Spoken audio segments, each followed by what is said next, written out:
కానీ దుష్టుడు నీతిమంతుడుగా మార్చాలని దేవుడు దీర్ఘశాంతముతో మానవుల ఎడల చేతులు చాపుతున్నాడు. గమనించండి, మనము భగవద్గీతలో ఒక మాట లోకంలో వినబడుతుంటుంది, దుష్ట శిక్షణ శిష్ట రక్షణ.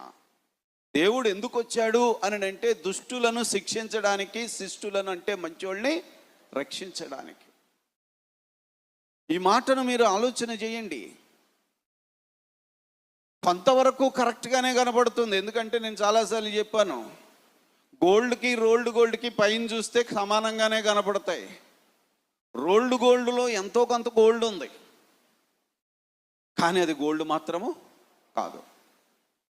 ఎంతో కొంత సత్యం ఉన్నట్టుగా కనబడుతుంది, కానీ అది సత్యము కాదు.